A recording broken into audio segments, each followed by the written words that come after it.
Main Street, Ridgefield, the oldest street in town. For over 280 years, it's remained the heart of town and retained its charm, though many things have changed. This spot on North Main Street used to be the George M. Alcott estate. Before his mansion, there was the Stebbins house, and before that, wilderness.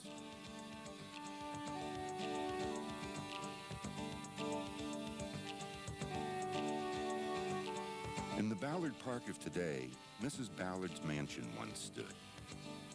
According to her will, she wanted that mansion torn down, and it was to be used strictly as a park. And I think that's one change that's been made.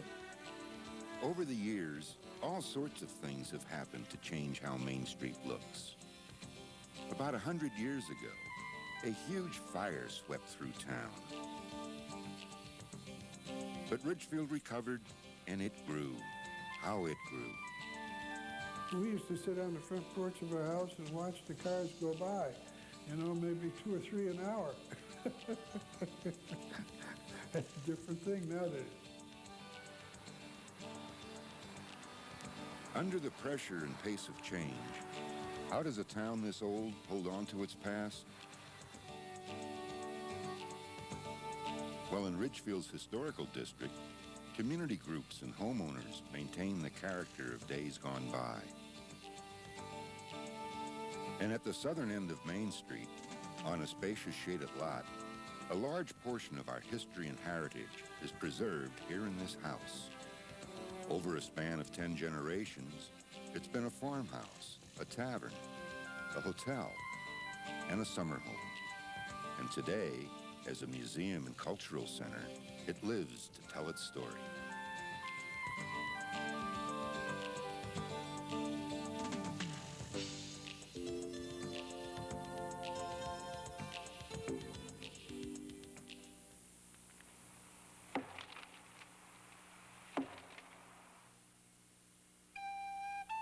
The floorboards in the entry hall, the hinges on this door, this massive hand-hewn timber called a story post, and other details of construction tell us that the Benjamin Hoyt homestead, as the house was first called, was built sometime between 1713 and 1723, at least 2 generations before the American Revolution.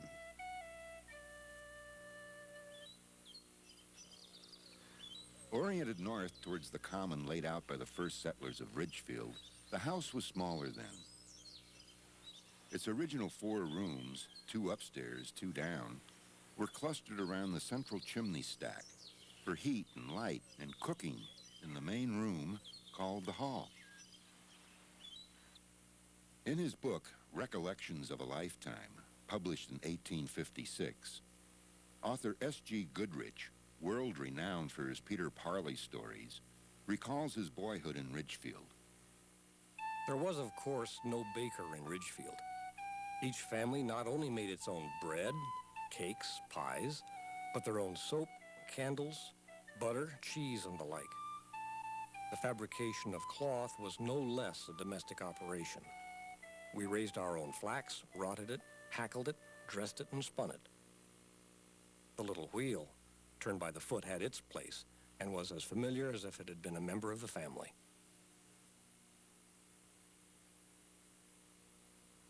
The Hoyts and their neighbors had a hard life in Ridgefield. As a rough upcountry settlement, the town was decades behind Greenwich, Stamford, Norwalk, and other developed towns along the Long Island Sound. In one sense, every family was self-supporting, growing their own crops, raising their own livestock, making practically everything they needed, from the clothes they wore to the toys their children played with. But there was community, too. At Ridgefield, we used to have stone bees. When all the men of a village or hamlet came together with their draft cattle and united to clear some patch of earth which had been stigmatized by nature with an undue visitation of stones and rocks. House raising and barn raising were done in the same way, by a neighborly gathering of people.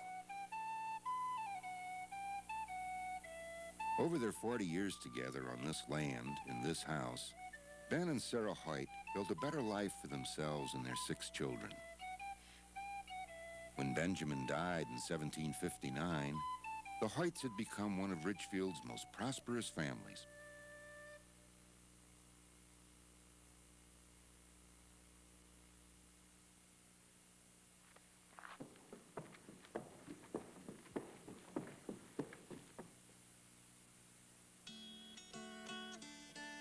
By 1772, the Hoyt homestead was in the hands of Ben's grandson, Timothy Keeler, Jr., and his wife, Esther Kellogg Keeler.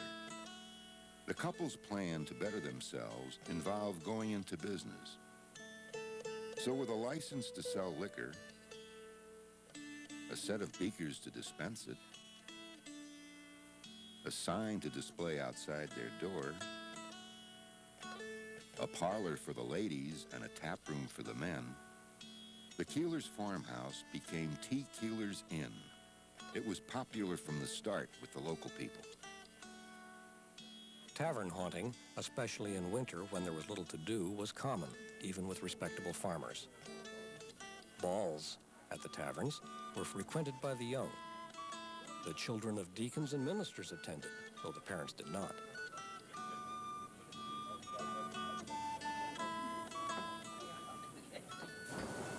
On April 27, 1777, the Revolutionary War marched into Ridgefield with 2,000 British troops.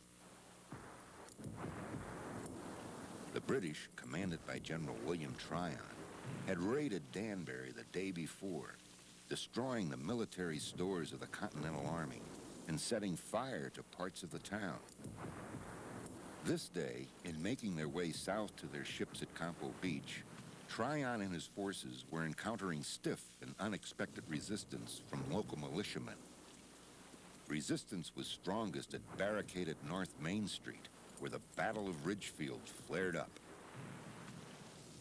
The American commander was General Benedict Arnold, who fought bravely and hard till his horse was shot from under him. After an hour of fierce fighting, the outnumbered Americans were forced to retreat. The British, pressing south on Main Street, set up a 6-pound cannon at the Episcopal Church and took aim on what they'd heard to be a rebel outpost, Keeler Tavern. One ball smashed straight through the building. Another lodged in the northeast corner post. The great irony of this is that the shot fired to destroy the house all but guaranteed its preservation. From the day the battle cooled to the very present, that British cannonball has been drawing people here to see it and Keeler Tavern, an American relic. See, this fits right up in here like this. And we covered it. After the Revolution, peacetime brought commerce and prosperity to Ridgefield and the Timothy Keelers. Many stage lines had opened, and Ridgefield, located on the Northern Mail Road linking New York, Hartford, and Boston, was a convenient overnight stop. By 1800, the Keelers had added a large new kitchen extension and expanded their lodgings to accommodate more guests. Their inn was doing well. It had become a general and favorite stopping place for travelers. It was, moreover, kept by a hearty old gentleman who united in his single person the varied functions of publican, postmaster, representative, justice of the peace, and I know not what else. He besides had a thrifty wife whose praise was in all the land. She loved her customers, especially members of Congress, governors, and others in authority who migrated to and fro. She scoured and scrubbed and kept things going until she was 70 years old.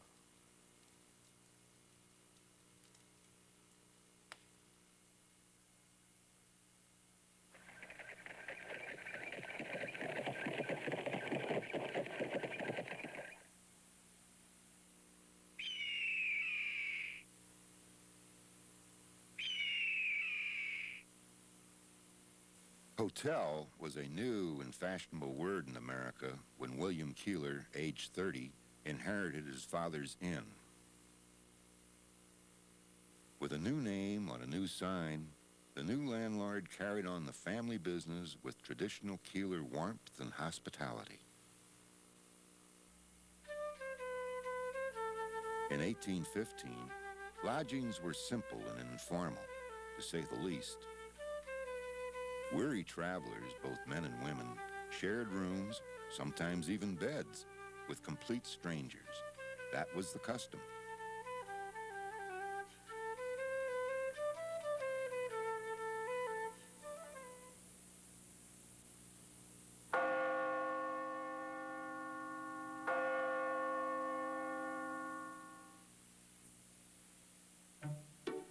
In 1827, Anna Keeler became sole owner of Keeler Tavern with the death of her brother William. She ran the business alone for about 2 years, then married one of her boarders.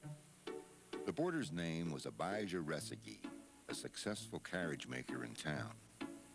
With his marriage to Anna, Abijah became the owner of an inn. Abijah was a dear, delightful man who helped Anna maintain the amiable atmosphere of Keeler Tavern, now known as the Resegee Hotel. In 1830, the Resegees had their first and only child, Anna Marie, who remained at home with them all their lives. A bit of excitement from 1847. On a warm June night, while Abijah was up in Hartford serving in the General Assembly, the house, once struck by cannon fire, took a hit from a bolt of lightning. It caused a commotion in the house and in the neighborhood. Shaken by the incident, Anna Marie at once dashed off a letter to her father. What a dreadful thundershower we've had. It burst in front of the window, and our east chamber window is shattered all to pieces. The room smells very strong of sulfur brimstone. We've hardly got over the shock yet.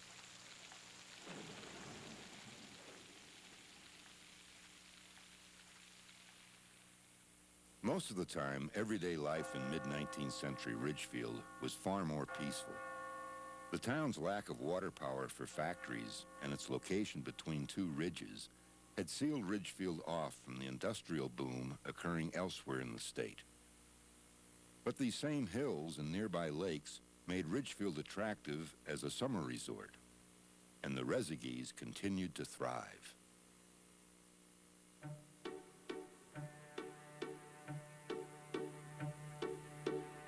The family and their guests enjoyed a genteel life.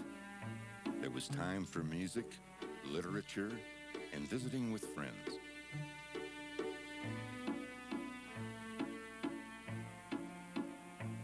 But sadness visited in 1862. After a painful illness, Anna Keeler Resegee died, leaving her daughter to care for Abijah. Ridgefield also saw some of its men off to the Civil War. Anna Marie wrote of the day in her diary. We have witnessed a strange, sad spectacle today. 60 of our own men, volunteers, march through our streets who are soon to leave us for the seat of war. Mr. Francis Rockwell, Mr. Henry Brush, and Edwin Pickett are among the number. All feel that the prospects for the future of our country are very gloomy. Around this time, Ridgefield had developed to the point where the easy opportunities were gone.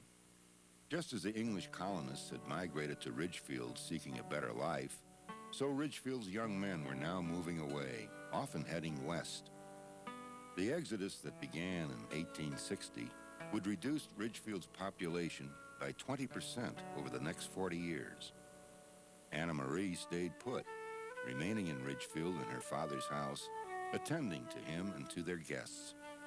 She was assisted, as always, by faithful Phyllis Dubois, a member of the Resegee household since girlhood. While Anna Marie never left home and never married, she never recorded any bitterness about her life in her extensive diaries. There are some of the dearest persons in Ridgefield, I do believe, that there are anywhere. I have everything given to me to make life happy. It depends upon me whether I am so. In 1870, the newly opened rail spur to Branchville linked Ridgefield closer to New York, bringing more vacationers to town and more guests to Keeler Tavern. Abijah had added a piazza to the north side of the house, changing its face a bit. But with his warmth and good humor, good landlord Rezegi continued in the tradition of his predecessor, Timothy Keeler. Abijah lived happily ever after here to the age of 96.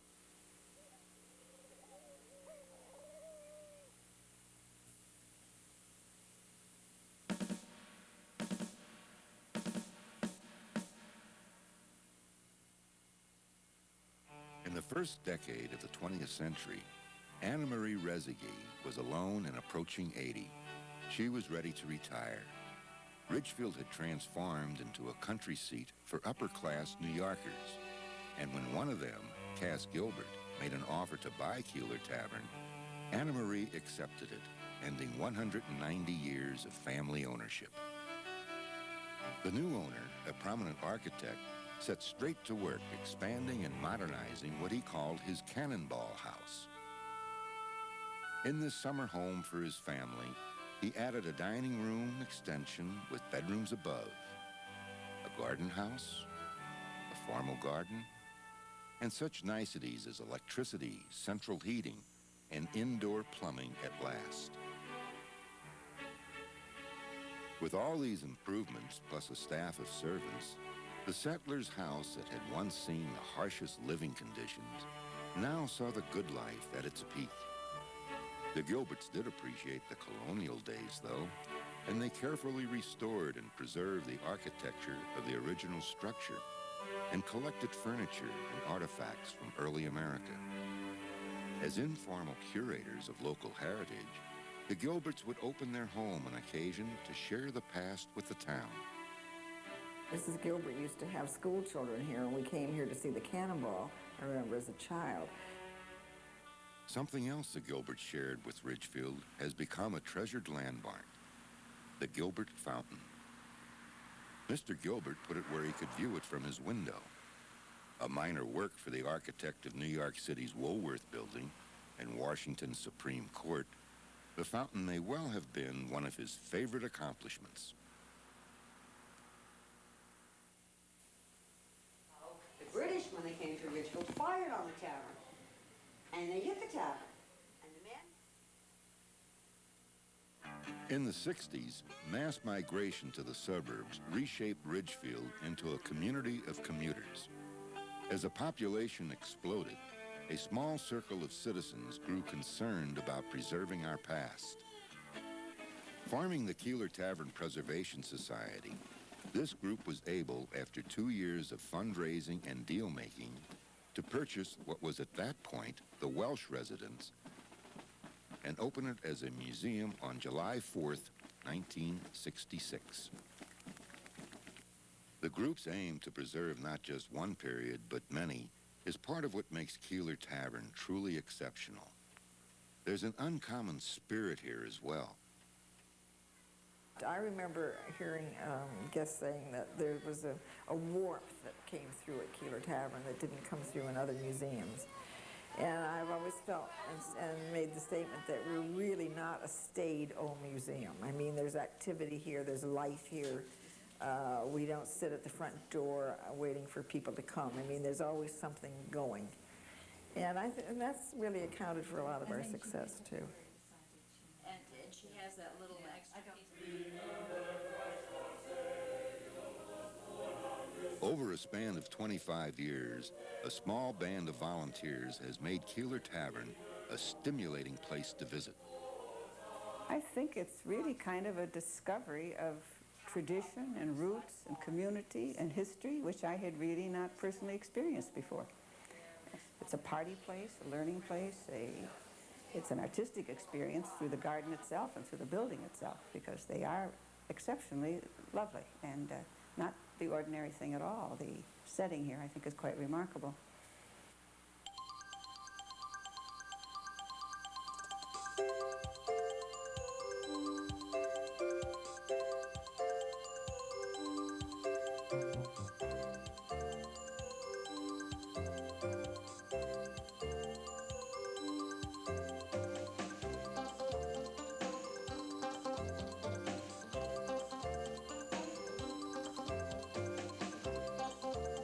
3 centuries of history and heritage are preserved here on this lot.